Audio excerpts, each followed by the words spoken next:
প্রিয় দর্শক, স্বাগত ইউসিবি টু দ্য পয়েন্টে। সাথে আছি আমি সানজিদা তন্নি। বর্তমানে বাংলাদেশের রাজনীতিতে কি ঘটছে? আবারও আগামী ডিসেম্বর থেকে জুনের মধ্যে নির্বাচনের কথা বলে ডক্টর মোহাম্মদ ইউনূস তিনি বলেছেন যে সংস্কারগুলো দ্রুত শেষ করতে হবে। পাশাপাশি বিএনপির পক্ষ থেকে বলা হয়েছে ডিসেম্বরের মধ্যেই নির্বাচন হওয়া জরুরি, এরপরে তারা নির্বাচন মানবে না, এই সময়ের মধ্যেই নির্বাচন করতে হবে। জামাতি ইসলামী তারা ডক্টর মোহাম্মদ ইউনূসের কথার সঙ্গে সায় দিয়েছেন। এনসিপির পক্ষ থেকে বলা হচ্ছে আগে সংস্কার রোডম্যাপ, এরপর নির্বাচন। বাম দলগুলো বলছে সংস্কার এবং নির্বাচন দুটি একসঙ্গে চলবে। এরকম রাজনৈতিক পরিস্থিতিতে আজ আমরা আলোচনা করব শীতাতপ নিয়ন্ত্রিত নির্বাচন।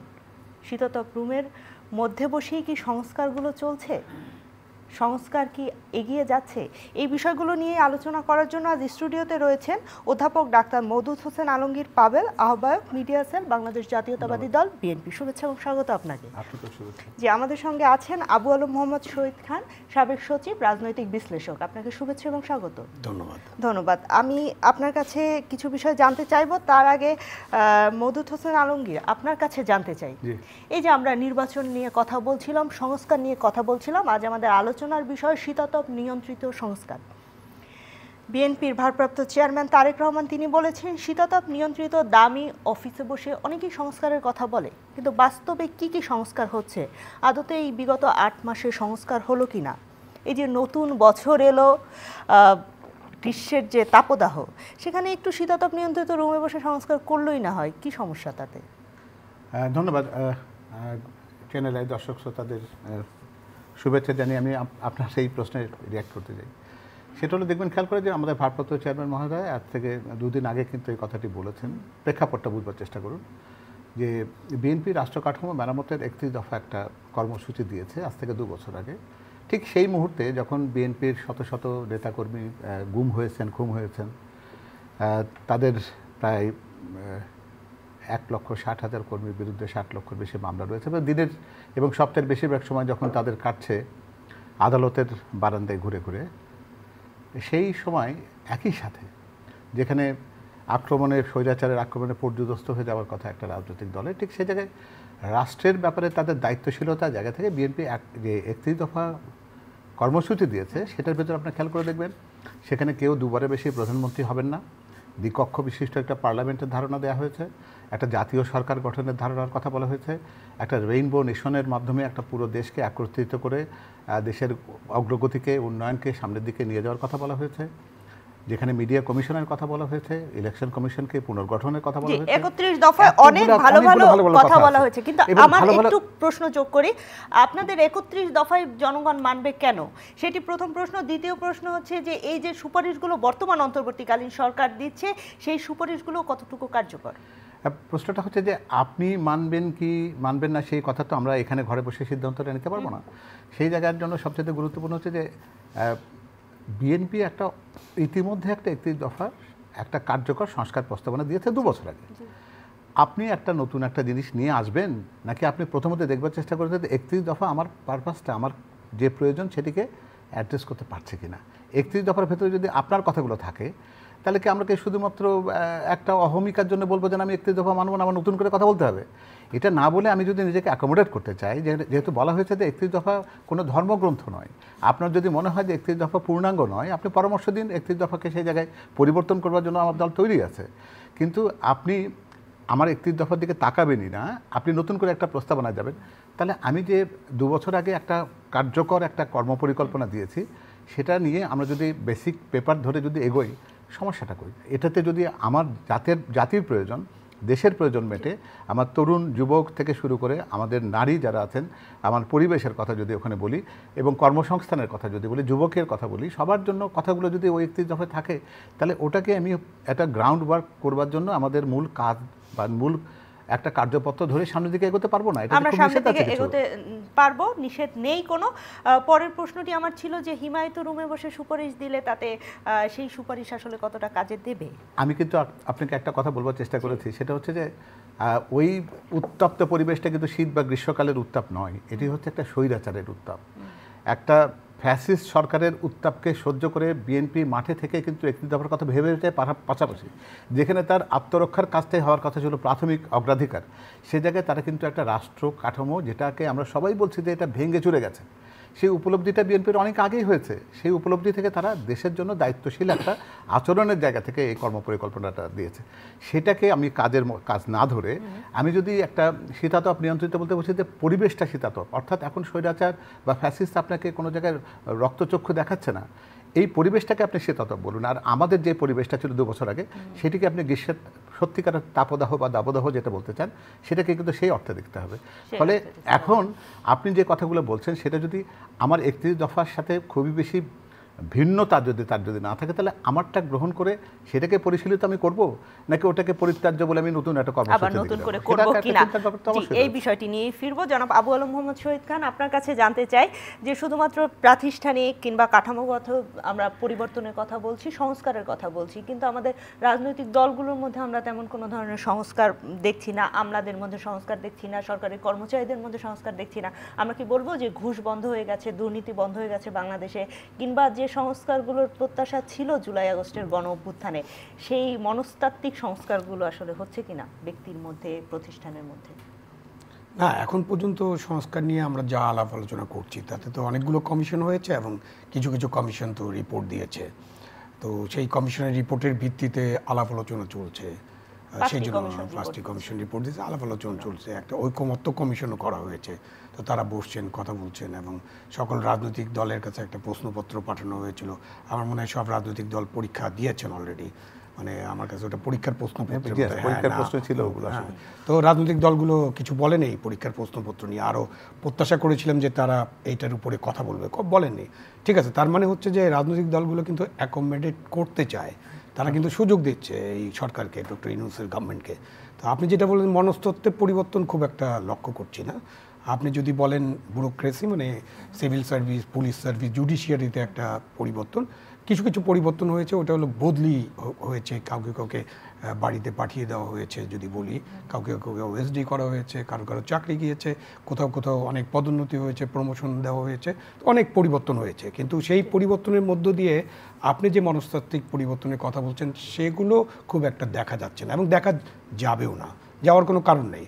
কারণ হচ্ছে যে বাংলাদেশের মতো একটা দেশ, যেটাকে আমরা বলি যে একটা মানবিক গণতান্ত্রিক বাংলাদেশ আমরা গড়ে তুলতে চাই, সেই দেশে বা যে কোনো দেশ যখন মানবিক গণতান্ত্রিক দেশ করতে চায়, সেই দেশে সিভিল সার্ভিস যারা আছে, মানে সিভিল সার্ভিস, পুলিশ সার্ভিস এবং জুডিশিয়ারিকে ইন্ডিপেন্ডেন্ট হতে হবে। এবং এই জন্যই মানে এই সার্ভিসগুলোকে যে তৈরি করা হয়েছে, এই তৈরির ইতিহাসের দিকে একটু তাকালেই মানে কারণ কি, কারণ হচ্ছে যে সরকার যারা চালাবেন তাদের থেকে যারা নিরপেক্ষভাবে আইনের প্রয়োগটা তারা করতে পারেন, সরকারের নীতি নির্ধারণ করেই নীতির ভিত্তিতে আইনের প্রয়োগ করবেন। কিন্তু আমরা বাংলাদেশে 54 বছর এবং আরও অনেক দেশ আছে যেখানে আমরা দেখি যে এই নীতির কোনো কার্যকরিতা নাই। তার ফলে যখন ইন্ডিপেন্ডেন্ট সার্ভিসেস হবে না, পুলিশ, সিভিল সার্ভিস, জুডিশিয়ারি যখন ইন্ডিপেন্ডেন্ট, এবং কমিশনগুলো যখন ইন্ডিপেন্ডেন্টলি কাজ করতে পারবে না এবং আমরা করতে দেব না, করতে পারে না এমন একটা আছে, আর করতে দেব না একটা আছে, যেটা বলছিলেন উনি যে কর্তৃত্ববাদী শাসন। যে লাস্ট 10 বছরে যদি আমরা দেখি, লাস্ট 10 বছরের ইলেকশনগুলো যদি আমরা দেখি, তাহলে আমরা কি দেখেছি? সেখানে দেখেছি যে ইন্ডিপেন্ডেন্টলি এরা কোনো কাজ করতে পারেনি, তারা কোনো কাজ করতে পারেনি। গত 8 মাসের সংস্কার প্রসঙ্গে যদি বলি, 8 মাসে অনেকগুলো সংস্কার রিপোর্ট পাওয়া গেছে। সেটি কি আপনি মনে করেন যে সংস্কারের পথে এগিয়ে যাওয়ার জন্য যথেষ্ট ছিল? না, যত রিপোর্ট পাওয়া গেছে মোর দেন এনাফ।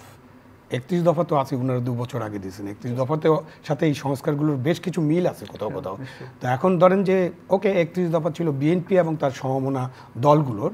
সো এটা যেহেতু একটা অন্তর্বর্তীকালীন সরকার, তারা কোনো রাজনৈতিক দলকে আপাত দৃষ্টিতে এই কথাটা আমি বারবার বলছি, রিপ্রেজেন্ট করেন না, যদিও তাদের বিরুদ্ধে অভিযোগ আছে যে নতুন রাজনৈতিক দল গড়ে তোলার ব্যাপারে তাদের অনেক উৎসাহ আছে এবং তারা ওদেরকে সহায়তা করছেন, এরকম একটা অভিযোগ আছে। তো সুতরাং এই দলটি 31 দফা পুরোপুরি গ্রহণ করবে এটা ভাবার কোনো কারণ, মানে এই অন্তর্বর্তী সরকার এটা ভাবার কোনো কারণ নেই। বাট 31 দফাতে যে ভালো জিনিসগুলো আছে, যেগুলো গ্রহণ করার মতো, এবং তারা যদি আরও কিছু সাজেশন দিতে চান, সেগুলো অ্যাকোমোডেট করে আমরা একটা সংস্কারে যেতে পারি। তো এখন সংস্কারে যাওয়ার জন্য তো এই আলাপ আলোচনা চলছে, কখন সংস্কার হবে আমার কাছে কোনো টাইমলাইন নাই। আপনার কাছে কোনো টাইমলাইন নেই, দ্রুত সংস্কার কার্যক্রম এগিয়ে নেওয়ার কথা বলেছেন ডক্টর মোহাম্মদ ইউনূস। সামনে যদি আমি একটু যোগ করি, ডিসেম্বরেও নির্বাচন হয় আমি ধরে নিলাম, তারপরও 8 মাস রয়েছে, বিগত 8 মাসে যা দেখেছি, সামনের 8 মাসে কি এই দ্রুত সংস্কার কার্যক্রম এগিয়ে না, বিগত 8 মাসে সংস্কার তো কিছু হয়নি আসলে, এখন তো আলোচনার টেবিলে আছে ওই যে শীততাপ নিয়ন্ত্রিত কক্ষে। এটা ঠিকই বলেছেন যে আমরা এখন শীততাপ নিয়ন্ত্রিত কক্ষে আলোচনা করছি, ওটার সাথে আগের যে আন্দোলনের সময়কার সম্পর্ক নাই। ভেরি কারেক্টলি সাইড যে যারাই এই সংস্কার নিয়ে আলাপ আলোচনা করছেন প্রত্যেক মিটিং ওই শীততাপ নিয়ন্ত্রিত কক্ষে হচ্ছে, সুতরাং এবং যারা যারা এটার সাথে যুক্ত আছেন তারা ওই কক্ষে বসেই কাজ করছেন, কিছু লোক হয়তো বাইরে থেকে তথ্য কালেক্ট করছেন। 8 মাসে কোনো সংস্কার হয়নি, কিন্তু 8 মাসে অনেক কিছু করা সম্ভব ছিল, সেগুলো তো সরকার করেননি। ধরেন আমাদের একটা আইন আছে 1974 সনের জঙ্গলি আইন, একটা স্পেশাল পাওয়ার অ্যাক্ট। তো এটা তো সবসময় মানে শেখ মুজিবের বিরুদ্ধে বা ওই তৎকালীন সরকারের বিরুদ্ধে 101টা যদি কারণ থাকে তাকে হত্যা করার অথবা সেই সরকারের পতনের, তার মধ্যে এটা একটা অন্যতম কারণ ছিল।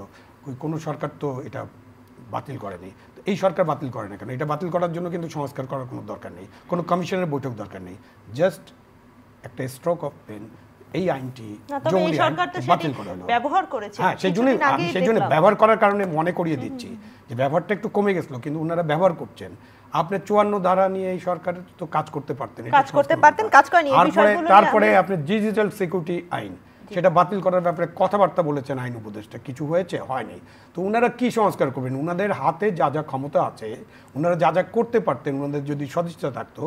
আমি শাহাবুদ্দিন সাহেবের কথা চিন্তা করি, আপনার মনে আছে নিশ্চয়ই, বা আপনি পড়েছেন যে সাংবাদিকদের যে একটা নিবর্তনমূলক আইন ছিল উনি বাতিল করে দিয়েছিলেন, তো ওনারা এটা করতে পারতেন। তো সেই কারণে জনমনে এরকম আশঙ্কা অবিশ্বাস সৃষ্টি হওয়ার যথেষ্ট কারণ আছে।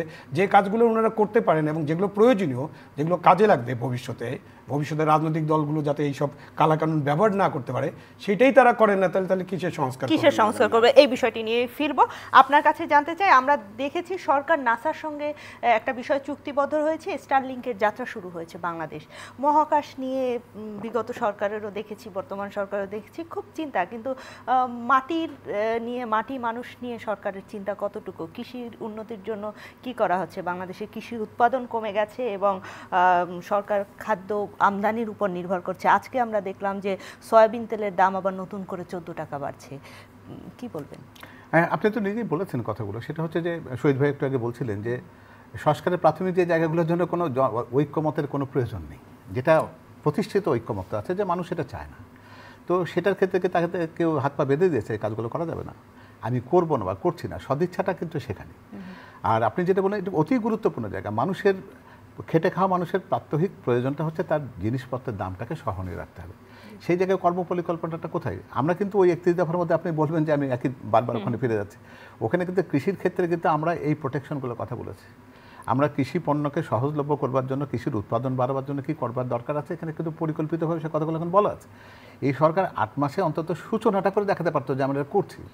এখনও পর্যন্ত আপনি যদি শুধুমাত্র তাত্ত্বিকভাবে একটা সংস্কারের কাঠামো তৈরি করেন, কাগজটা তৈরি করেন, সেটা তো বাস্তবে মাঠে প্রয়োগ করবে কে?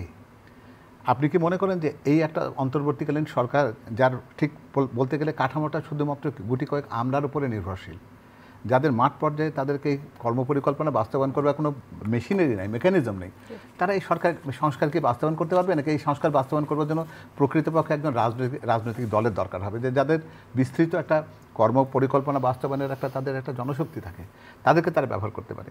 সেই জন্য এই সংস্কারের কথাগুলো, আর যে কারণেই আপনি বলেন না কেন, সংস্কার কি কোনো একটা এমন জিনিস যেটা স্ট্যাটিক, যে একবার করে দিলেন আর কোনো দরকার হবে না? কিন্তু এই সময়ে যে সংস্কারগুলো দরকার সেগুলো তো শুরু করতে হবে। সে কথাই তো শহীদ ভাই বলছিলেন যে যেগুলো করার জন্য কোনো রকম ঐক্যমত প্রতিষ্ঠিত হয়ে আছে, এগুলো করার জন্য কি নিষেধ করছে এগুলো করবার জন্য? আপনি ডিজিটাল সিকিউরিটি অ্যাক্ট বাতিল করবার জন্য কি কারো মতামতের দরকার আছে? আপনারা তো নিজেরও সাংবাদিক, যারা এই পেশার সাথে আপনারা যারা আছেন, তারাও তো অনেকবারই এই কথাগুলো বলেছেন। তো সেই কাজটা হলে তো কোনো সমস্যা কিছু ছিল না। এখন সেটা না করে আপনি যদি অপ্রয়োজনীয় জায়গাগুলোতে যেতে চান, আমি হয়তো সেই প্রসঙ্গটা এখানে এইভাবে তুলতে চাই না। যেমন ধরেন আপনি 71-এর সাথে 2024-কে একই বাক্যের ভিতরে সংযুক্ত করতে চাইছেন, জরুরি কিনা সেই প্রশ্নটা কিন্তু আছে। আমার দল থেকে কিন্তু আমরা বলেছি যে এইভাবে জিনিসগুলোকে দেখা ঠিক না, উদ্দেশ্য আছে এগুলোর মধ্যে। কারণ আপনারা খেয়াল করে দেখবেন যে 71 সালে একজন ছিল যারা সেই সময়কার জন্য সেই স্বাধীনতা বিরোধী যাদেরকে বলি আমরা, সেই সময়কার রাজাকার। 2024 সালে আমাদের সেই অভ্যুত্থান বিরোধী যারা ছিল তারা এই সময়কার রাজাকার। তো ফলে তাদের কলঙ্ক মোচন করবার জন্য তো দুটাকে যদি সমান জায়গাতে আনা যায় তাহলে একটা গ্রুপ মনে করতে পারে আমরা কালিমা মোচন হয়ে যাওয়ার সুযোগ তৈরি হয়েছে। আমরা কিন্তু দুই জায়গাতে কিন্তু মুক্তিযোদ্ধা, 71 সালে মুক্তিযোদ্ধা ছিলাম আমরা, 2024 সালেও ছিলাম। তো আমরা কেন সেই গৌরবের জায়গাটাকে খণ্ডিত করতে যাব?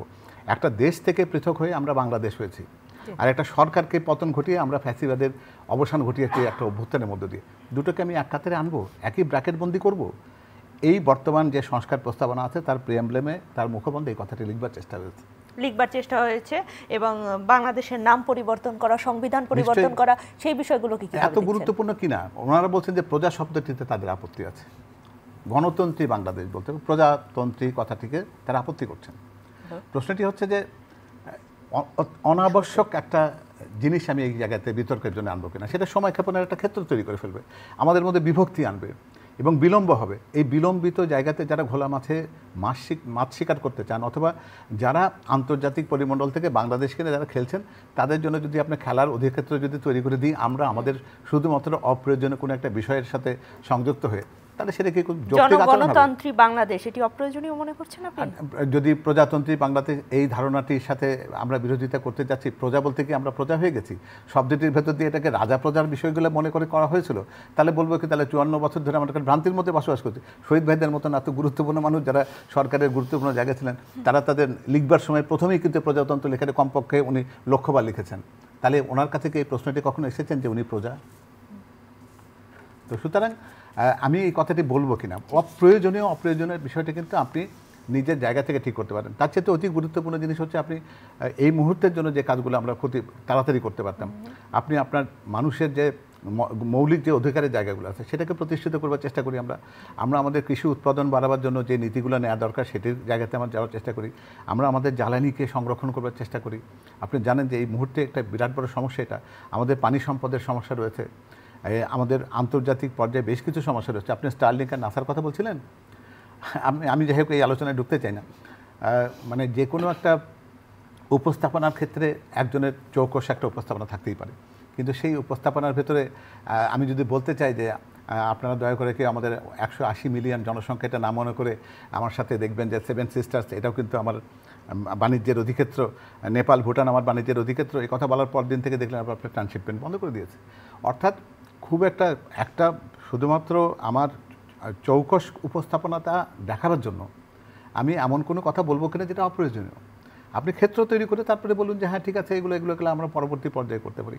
ফলে অগ্রাধিকার নির্ধারণ করুন। আমি ফিরবো আপনার কাছে জানতে চাই, অনেকগুলো বিষয় এসেছে, কিন্তু বাংলাদেশের পরিবর্তনের কথা যদি বলি, সংস্কারের কথা বলি, সেক্ষেত্রে বাংলাদেশের একটা ম্যাজিক দরকার। আমরা যদি সিঙ্গাপুরের কথা বলি, সিঙ্গাপুরে লি কুয়ান ইউ কিংবা মালয়েশিয়ার মাহাথির মোহাম্মদের কথা বলি, তারা যেভাবে তাদের দেশটিকে উন্নত করেছিল, আমাদের দেশে অধ্যাপক ডক্টর মোহাম্মদ ইউনূস, জনগণ তাকে যখন দায়িত্ব দিয়েছিল ঠিক তেমনটা ভেবেই দিয়েছিল, কিন্তু এই 8 মাসে আমরা কি দেখলাম, সেই ম্যাজিকটা আমরা পেলাম কিনা? না, ম্যাজিক তো আছেই, কিন্তু ওই আপনি যাদের কথা বললেন লি কুয়ান বা মাহাথির মোহাম্মদ, বা আমি নেলসন ম্যান্ডেলার কথা চিন্তা করি, ইউনূস সাহেবকে যখন চিন্তা করি, আমি এই দুজনের সাথে চিন্তা করি না, কারণ লি কুয়ান তো গণতান্ত্রিক নেতা ছিলেন না, এবং মাহাথির মোহাম্মদও অনেকটা গণতন্ত্রকে নিজের কবজার মধ্যে রেখেছিলেন। তো আমরা তো গণতন্ত্রের জন্য লড়াই করছি, তো ওদের সাথে তুলনা না করে আমরা যদি ইয়ার সাথে করি, নেলসন ম্যান্ডেলার সাথে করি, ওইখানেও কিন্তু অনেক জিনিস নিয়ে কথা হয়েছে, এবং নেলসন ম্যান্ডেলা কিন্তু এগুলোকে চেষ্টা করেছেন সকলকে নিয়ে ইনক্লুসিভ একটা রাষ্ট্র গড়ে তুলতে, এবং রাষ্ট্রটা গড়ে তুলতে পেরেছেন, এবং এক টার্ম ছিলেন, তারপরে চলে গেছেন। কিন্তু তো ইউনূস সাহেবের সুযোগ ছিল, উনি তো একজন নোবেল লরেট, এবং ওনার কিন্তু সুযোগ ছিল যে উনি কোন রোলটা নেবেন। কিন্তু দেখা গেল যে গত 8 মাসে ইউনূস সাহেব এবং তার যে উপদেষ্টা পরিষদ আছে, সেই উপদেষ্টা পরিষদ ওইভাবে কাজ করেছে কিনা এটা নিয়ে আলোচনা হতে পারে, এটা নিয়ে বিতর্ক হতে পারে, বাট ওই যে ম্যাজিকটা বলছেন, এই ম্যাজিকটা আসলে দেখা যায়নি এখন পর্যন্ত। কোনো ম্যাজিক আমি দেখিনি, মানে উনি বলতে পারবেন উনি দেখেছেন কিনা, but there is no magic till now. Magic থাকতে পারে, ম্যাজিক হতে পারে যে উনি যেটা বললেন যে আপনি খুব সুন্দর একটা প্রেজেন্টেশন দিলেন, তারপরে এমন অবান্তর কিছু কথাবার্তা তুললেন, সেগুলো ঘরোয়া আলোচনায় আলোচনা করা যায়, বাট যখন আপনি তুলে ধরেন তখন কিন্তু অন্য দেশের কি ইম্প্যাক্ট হবে, সেই রাষ্ট্র কিভাবে নেবে, সেই সরকার কিভাবে নেবে, এগুলো আলাপ আলোচনা করা দরকার। যেমন আপনি হঠাৎ করে বললেন যে আমি বঙ্গোপসাগরের গার্জিয়ান, তখন আমার ম্যাপটা খেয়াল রাখতে হবে, আমরা সবাই ম্যাপ আগে এখন ম্যাপ রিডিং করে কিনা ছাত্রছাত্রীরা জানি না, আমাদের সময় map reading was very important subject. আমাদের ভূগোল পড়তে হতো, ছোটোবেলার কথা বলছি, তখন ভূগোল পড়তে হতো এবং ম্যাপ রিডিং করতে হতো। তো আপনি যদি ম্যাপটা দেখেন তাহলে বঙ্গোপসাগরের কত অংশ আমাদের সাথে কানেক্টেড, কত অংশ অন্য দেশের সাথে কানেক্টেড, আশেপাশে তো দেশ আছে, India is a big country, ওদের অনেক কানেক্টেড এবং পাশাপাশি মায়ানমারও কানেক্টেড। সো আমরা যখন কথাবার্তা বলবো তখন ওই সব জিনিস নিয়ে আলোচনা করতে হবে। বরঞ্চ আমাদের যে সংস্কারগুলো খুব প্রয়োজনীয় মনে করছি আমরা, এবং কয়েকটা তো বললাম যেগুলোর জন্য কোনো ঐকমত্যের দরকার নেই, সেগুলো ওনারা করতে পারতেন। এটা করে আমরা আসলে এই যে পুরো অভ্যুত্থানের পেছনের জিনিসটাকে সামনে আনতে হবে। এটা তো কোটা নিয়ে শুরু হচ্ছিল, ওটা নিয়ে আমরা আরও গভীর আলোচনা না যাই। তারপরে এক দফা কেন? বিকজ শেখ হাসিনাকে বলা হয়েছে উনি ফ্যাসিবাদ প্রতিষ্ঠা করেছেন, উনি কর্তৃত্ববাদী শাসন প্রতিষ্ঠা করেন। She is not a elected prime minister, তাই না? সুতরাং তাকে যেতে হবে। এক দফার তো মূল কারণ এটা যে তাকে যেতে হবে, বিকজ তিনি ইলেক্টেড প্রাইম মিনিস্টার না। তার মানে যখন একটা স্বৈরাচার চলে যাবে, স্বৈরাচারের অপোজিট হলো গণতন্ত্র। তার মানে একটা গণতন্ত্রে আমাকে যেতে হবে, এবং গণতন্ত্রের জন্য কি করবেন? আপনি একটা নির্বাচন দিবেন। আপনি ওনাকে জিজ্ঞাসা করেছিলেন যে আপনাদের 31 দফা যে জনগণের দফা, এটা কীভাবে বুঝবো? এটার একদম ক্লিয়ার একটা অ্যান্সার আছে।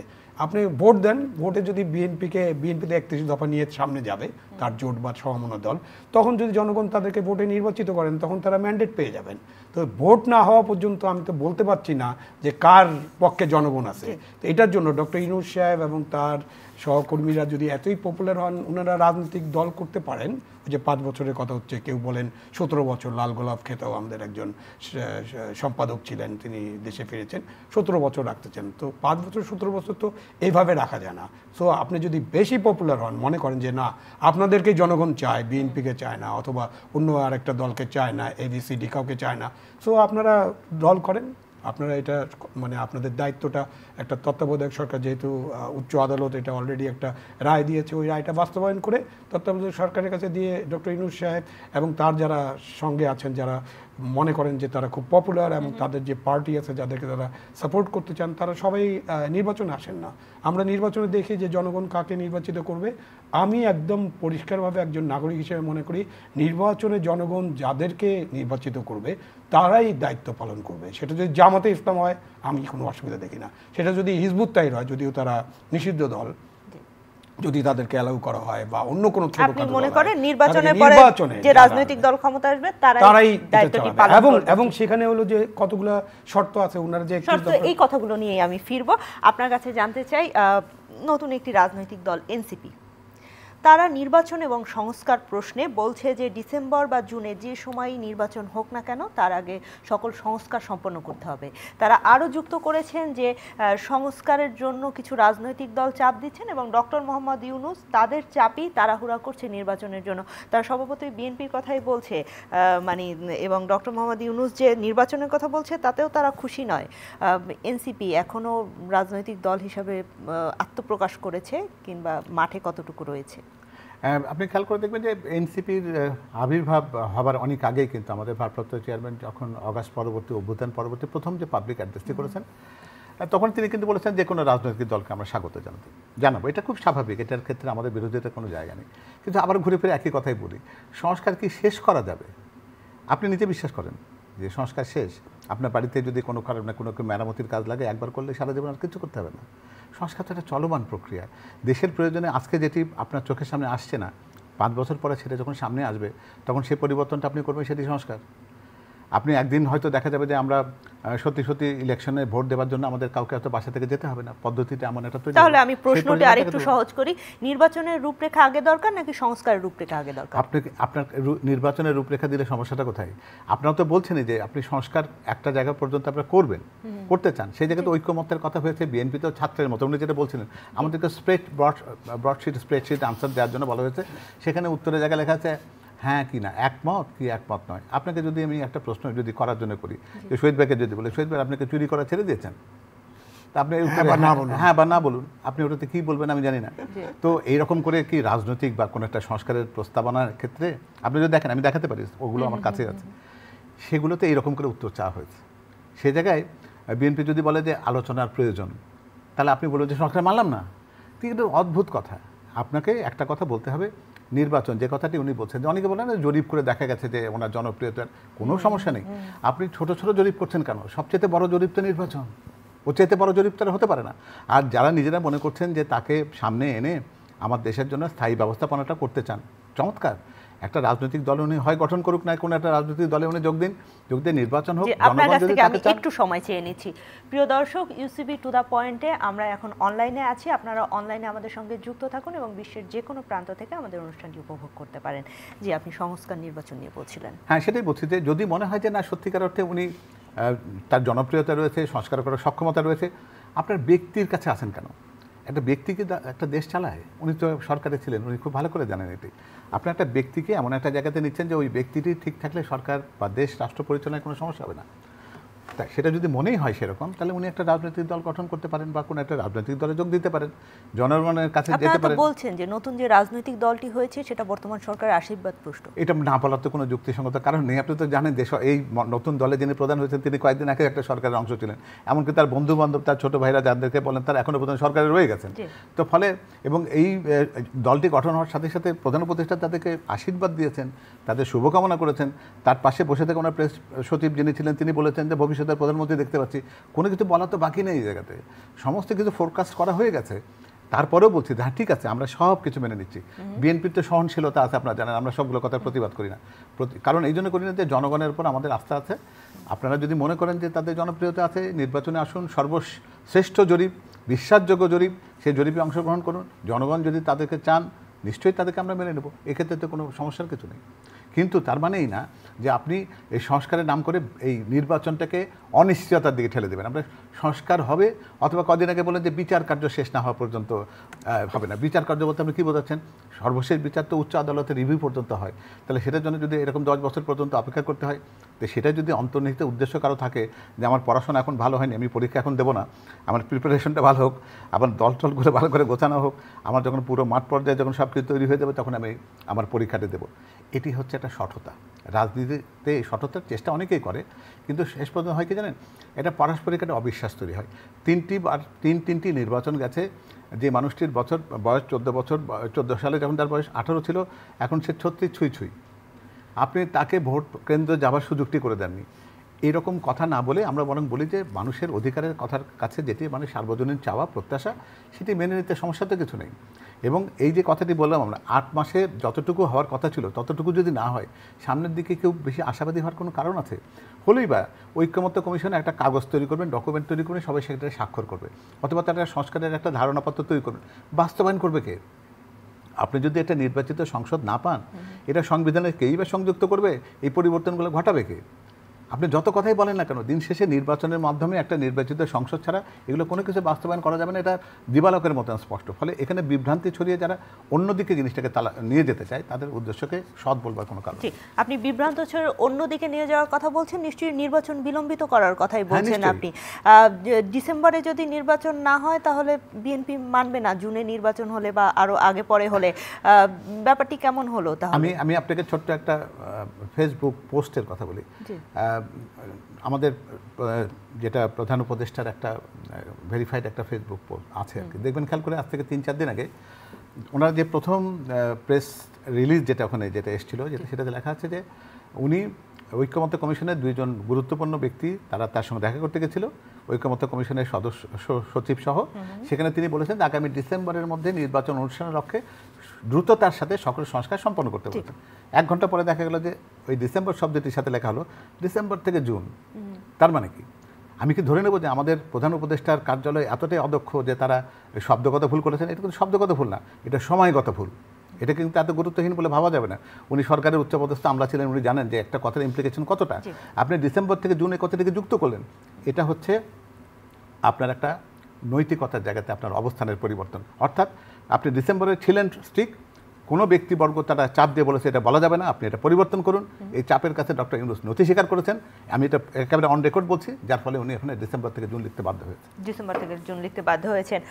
যদি এনসিপির কথাই আবারও একটু বলি, যেহেতু বিভিন্ন সভা সমাবেশ অনুষ্ঠানে তাদেরকে খুব জোরালোভাবেই আমরা দেখতে পাচ্ছি, তারা বলেছে যে একটি রাজনৈতিক দলকে খুশি করার জন্য প্রধান উপদেষ্টা এই নির্বাচনের তাগিদা দিয়েছেন।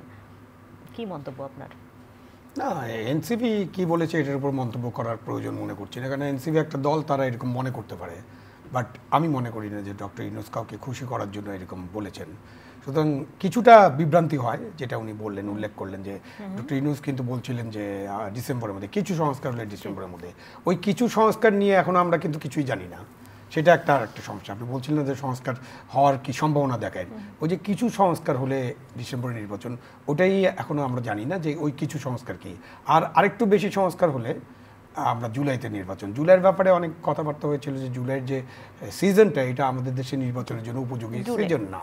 তো মাঝখানে ডক্টর ইউনূস কিন্তু মার্চের কথা বলেছিলেন যে মার্চেও হতে পারে।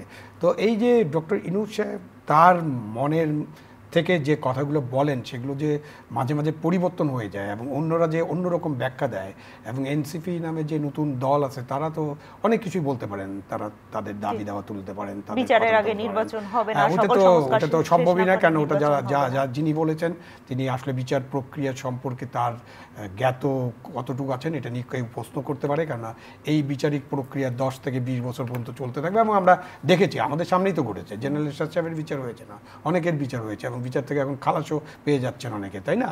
তো এগুলোর প্রক্রিয়ার ব্যাপার একটা। আর ফাঁসির রায়, এটা তো 10 বছর মিনিমাম, এটা 20 বছরও লাগতে পারে এবং এগুলোকে কনফার্ম করা। আর আপনি যখন এর পাশে যদি আমাকে ফাঁসি দিতে চান, আমার নামে যদি মামলা করেন, একটা মামলা করলে ঠিক আছে আপনি 10 বছর 12 বছর 15 বছর করতে পারেন, আর 10টা মামলা করলে তাহলে আরও 10 বছর 20 বছর অপেক্ষা করতে হবে। 100টা মামলা করলে 100টা মামলার রায় না। আমরা অনুষ্ঠানের একেবারে শেষ পর্যায়ে ছোট্ট করে জানতে চাই যে 5 আগস্টের পরে লাখো লাখো মানুষ বেকার হয়েছে, অনেক প্রতিষ্ঠান এবং কলকারখানা যেহেতু বন্ধ হয়ে গেছে, সেখানে আমরা নতুন কর্মসংস্থানের জন্য কোনো উদ্যোগ নেওয়া হচ্ছে কিনা? বারবার তো সংস্কারের কথা আমরা বলছি, নির্বাচনের কথা বলছি, কিন্তু শূন্য দারিদ্রতা কিংবা শূন্য বেকারত্ব সেটা নামিয়ে আনা সম্ভব কিনা? না, যে পরিবেশটা সৃষ্টি হয়েছিল এটাতে ধরেন সোশিওলজিস্টরা বলেন যে এনমি সিচুয়েশন একটা হয় অভ্যুত্থানের পরে। একটা সরকার যখন কঠিন সরকার বা ফ্যাসিবাদী সরকারের পতন হয়, কিছু ঘটনা ঘটে, বাট আমাদের এখানে খুব বেশি ঘটেছে এবং আমরা সরকারকে কঠোরভাবে এগুলো নিয়ন্ত্রণ করতে দেখি নেই। আপনি মুক্তিযুদ্ধের কথা একটু আগে আলোচনা হচ্ছিল, মুক্তিযুদ্ধের পরেও কিন্তু পাকিস্তানদের ছেড়ে যাওয়া কলকারখানা আগুন দিয়ে কেউ পুড়িয়ে দেয়নি। সুতরাং ওই কলকারখানাগুলো চালু করার জন্য অ্যাবান্ডন প্রপার্টি অ্যাক্ট করতে হয়েছে। তো আমাদের তো একটা আছেই। সুতরাং আমরা যদি দেখি যে আমাদের কলকারখানা ছেড়ে লোকজন চলে গেছে, সেই কলকারখানা চালানোর জন্য সরকার ব্যবস্থা নিতে পারতো, বাট আমরা একটা চরম লুটপাট দেখেছি। এবং এই যে বেকারত্বের কথা বলছেন, এটা ইম্পর্টেন্ট। আপনি যে কোনো পৃথিবীর যে কোনো অভ্যুত্থানের সাথে চিন্তা করেন, শুধুমাত্র স্বৈরতন্ত্র, ফ্যাসিবাদ, গণতন্ত্র নাই এই কারণে কিন্তু অভ্যুত্থান হয় না। অভ্যুত্থানের প্রধান শক্তি কিন্তু অর্থনীতি।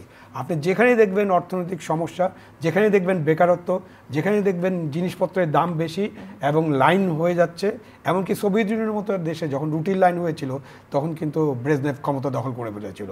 ওদের দেশে দখল করা সহজ, বাট দখল করেছিল, কিন্তু তার আগে সেখানকার অর্থনীতিতে, আমাদের অর্থনীতি কিন্তু খুব খারাপ অবস্থা ছিল। আমাদের কোটি কোটি মানুষ কিন্তু একটা চ্যালেঞ্জ জীবনযাপন করে, এবং আপনি টিসিবির লাইন তো নিশ্চয়ই দেখেন। এবং এই মানুষদের অর্থনৈতিক উন্নয়ন একটা বড় ইস্যু, এবং এটা করতে হবে। আইন শৃঙ্খলা একটা বড় ইস্যু।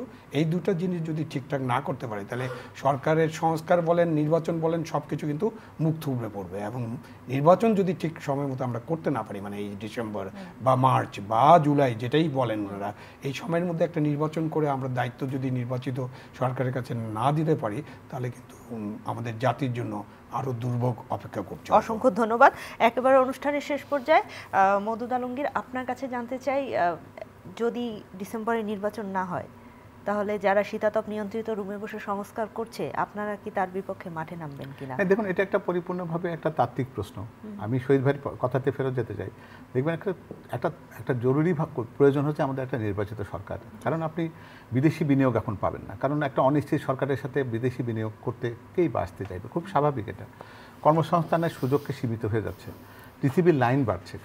এই অবস্থা যদি চলতে থাকে, কিন্তু এমন একটা জায়গাতে যে আমরা পৌঁছবো, তখন কিন্তু দেখা যাবে যে পরিস্থিতি কিন্তু সামাল দেওয়ার মতো থাকবে না। আমরা কিন্তু বরাবরই একটা কথা বলি যে এই সরকারের ল্যান্ডিং যত স্মুথ হবে, আমাদের টেক অফটা তত কমফোর্টেবল হবে। আমরা এই সরকারের সফলতা চাই, এবং সর্বতভাবে সহযোগিতা করবার জন্য যদি সবচাইতে বড় জায়গা থেকে যদি কেউ করে থাকে, তাহলে বিএনপি করছে। কারণ বিএনপি এই মুহূর্তে দেশের সবচাইতে বড় দলটাতে মানতে হবে। তো সুতরাং আমাদের সর্বত সহযোগিতা রয়েছে এই সরকারের কাছে, তাদের প্রতি। ফলে তাদের অন্তত এই শুভবুদ্ধির উদয় হবে যে এইভাবে একটা দেশ চালানোটা সঠিক পদ্ধতি নয়। সঠিক পদ্ধতি হচ্ছে নির্বাচনের একটা রোড ম্যাপ ওনারা যদি প্রকাশ্য যদি অ্যানাউন্স করেন, তাহলে হবে কি মানুষের একটা প্রস্তুতির জায়গা থাকবে। বিদেশি বিনিয়োগকারী যারা আছেন তারা বুঝবেন যে না ওই সময় নির্বাচনটা হতে যাচ্ছে, ফলে তাদের প্রস্তুতি তারা নেবেন। দেশীয় যারা বিনিয়োগকারী রয়েছেন, শিল্পোদ্যোক্তারা রয়েছেন, তারা আশ্বস্ত বোধ করবেন যে অনিশ্চয়তার অবসান হবে এবং মানুষের কর্মসংস্থান হবে। মানুষের কর্মসংস্থান হলেই বেকারত্ব কমবে, টিসিবি লাইন কমবে এবং সত্যিকার অর্থে মানুষের যে দৈনন্দিন জীবনের যে স্বস্তিটা মানুষ চায় সেটি তারা পাবে। ফলে আমার মনে হয় যে তর্কের জন্য তর্ক না করি আমরা। বাস্তবতা হচ্ছে যে একটা অনির্বাচিত সরকার অনির্দিষ্টকালের জন্য চলতে পারে না, আমরা সেদিকে নিয়ে যাচ্ছি। কিন্তু এটা আবার যারা এটা বলছেন তারা কিন্তু নিজেরা আবার প্রার্থিতা ঘোষণা করছেন, নির্বাচনী এলাকায় যাচ্ছেন, ফলে বৈপরীত্যা তৈরি করছেন। সেটা না করে একটা স্বচ্ছতা থাকুক, কারণ তার ভেতরে ভেতরে তারা কিন্তু নিজেরা নির্বাচনের মাঠে নেমে গেছেন। যারা এই কথাগুলো বলছেন যে আমরা সংস্কার আগে যাই নির্বাচন পরে, কিন্তু বাস্তবতা কিন্তু এরকম নয়। ফলে আমরাকে সাদাকে সাদা, কালোকে কালো, সত্যকে সত্য বলা শিখি, সত্যকে সত্য বলা শিখি। আপনি কি মনে করছেন সংস্কারের মূলা ঝুলিয়ে দেশবাসীকে বোকা করে আরেকটু সময় নেওয়া হচ্ছে? আমি ঠিক এতটা সরলীকরণ করে কথাটা বলতে চাই না। সেটা আমি বলতে চাই যে যারা হয়তো করছে তারা তো বুঝতে পারছে না যে সংস্কারের নামে বিলম্ব হলে দিন শেষে এটা দেশের জন্য ক্ষতিকারক, দেশের জন্য ক্ষতিকারক। অসংখ্য ধন্যবাদ আপনাদের দুজনকে। প্রিয় দর্শক, টু দ্য পয়েন্ট থেকে আজকের মতো বিদায় নিচ্ছি। আপনারা সবাই ভালো থাকবেন। আপনাদের সবার জন্য অনেক অনেক শুভকামনা।